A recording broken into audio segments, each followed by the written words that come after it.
Support for Kalamazoo Lively Arts is provided by the Irving S. Gilmore Foundation. Watch Kalamazoo Lively Arts every Tuesday at 6 p.m. And up next, Jan Cruzy works with Mary Alexander to turn glass to magic. I've always been interested in different kinds of art, and when I started doing mosaics, I really loved the different colors, and I just thought glass was so cool. And every piece is different, and you can go into a store that sells glass and flip through it, and it can all be the same hues.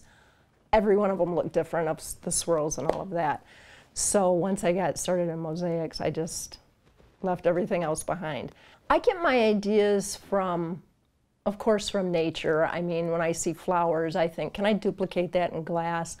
I've done a few fish. I like to do different, there's a million different kinds of fish. And so when I see the color and then I see the glass, it just comes together in my brain, and I think, oh, that would look really cool on a mosaic. If we were going to start doing something like the fish, you have already you've drawn the fish on the glass. Is that correct? Is that how you start? Okay, the way I started with these two pieces, I take a dry erase marker. Okay. And I actually drew kind of a free draw of a fish. The thing about using the dry erase is when you're finished with your design, when you glue your glass down, you can flip it over and then just rub the drawing that you did off of the picture. When you do artwork, do you always start with this, like with a dry erase and the glass, and you draw on what you want it to look like? I don't always draw on the picture. Sometimes I'll take, if it's a very specific picture, I would take, say, a print. Say there's a lighthouse that I want to do the exact replica of a lighthouse. I take the picture off of wherever I get it, the internet or whatever, print it out, and lay it down, and then put my glass over top of it, okay, and then start to follow the pattern, okay, whatever the pattern is. Sure. So now we want to, you've got the drawing out, you actually have one fish done, so if I wanted to do, or we wanted to fill in the next fish, then what's the process? Well, now I want to start working on this one. I want to make sure that the orange fins aren't going to touch these orange fins, otherwise you can't see any definition. So maybe I want to take Now this is sharp. How many times have you been cut with something like this? This is a sharp piece of glass.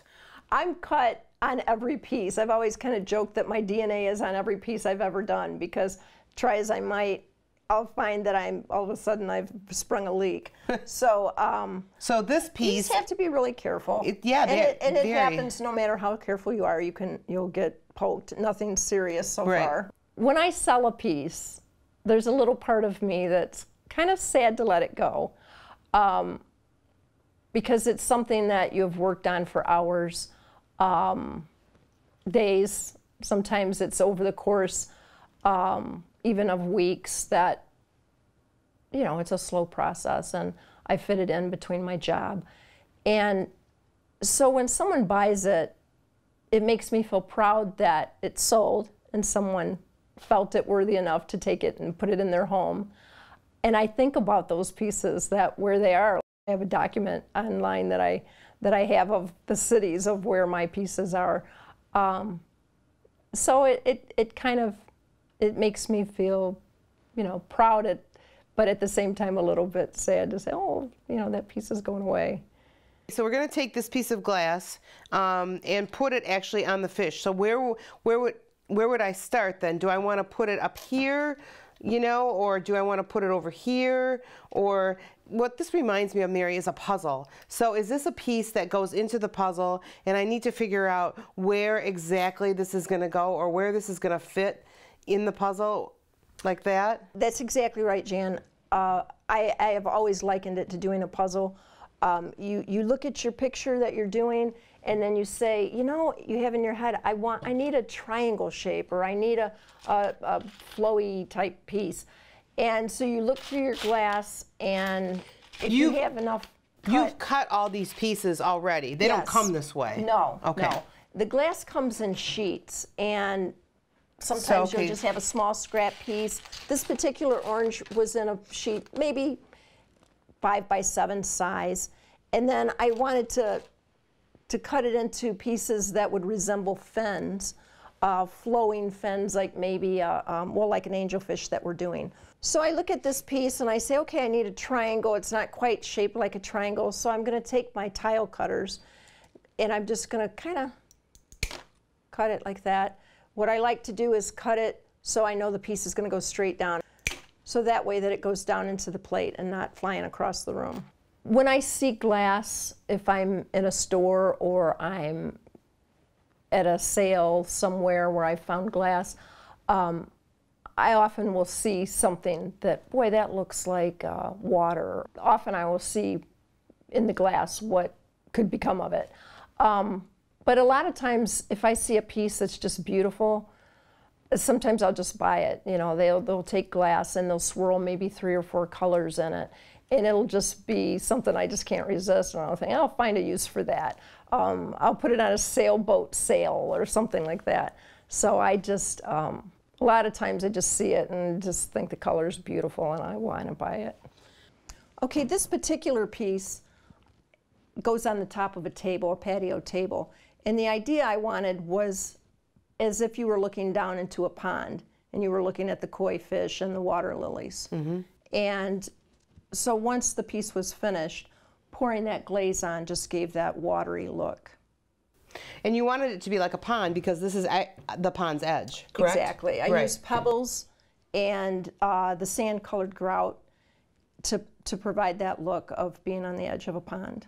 Okay, this is really rough, Mary, and this is really smooth. So tell me what the differences are between, you're going to put something else onto this to make it smooth like this? This particular piece has glaze on it, and it's the equivalent, it's a glaze that you buy at a home improvement store. It's the equivalent of 60 coats of polyurethane with one pouring of the liquid. So this piece is already done and it's nice and smooth. This piece I will do a table or a stool that I want that smooth finish on. I will go ahead and put that on, and so this will be as smooth as this one. Right, because this is a little rough right now. Not a lot, but Exactly. just it's not as smooth as that. Correct. For me, mosaic art is my art. Yeah, I enjoy that people are drawn to it and they want to buy it. That's a nice perk. But I just love the creative process, and I love working with the colors and the challenge of the art, and it's just limitless what you could do with it. Now, Jan, Mary Alexander, where does she get all her glass? I thought it was really interesting. You'd think that these artists would get their glass from an art supplier or an art dealer, but she gets her glass from a variety of sources. Old churches that are getting rid of stained glass windows, garage sales where there's a variety of china, old dishes. You know, it's interesting that where all the glass comes from. Yeah, all over the place. And where does she come up with her inspiration for her work? As you saw in the piece, there's a lot of different things that she does with the glass. Old bowling balls make great gazing balls for the garden. She had an old duck decoy that she covered in glass. She did a wall hanging that I really liked, but unfortunately it was sold out of an old window pane where she put different scenes from the garden in the glass. So it's the beauty of what she does is that it's so diverse and so different that anything that you have that you would want to put mosaic glass on, she would be able to do it. So it's fascinating. Very interesting and very creative. Thank you very much. Watch Kalamazoo Lively Arts every Tuesday at 6 p.m.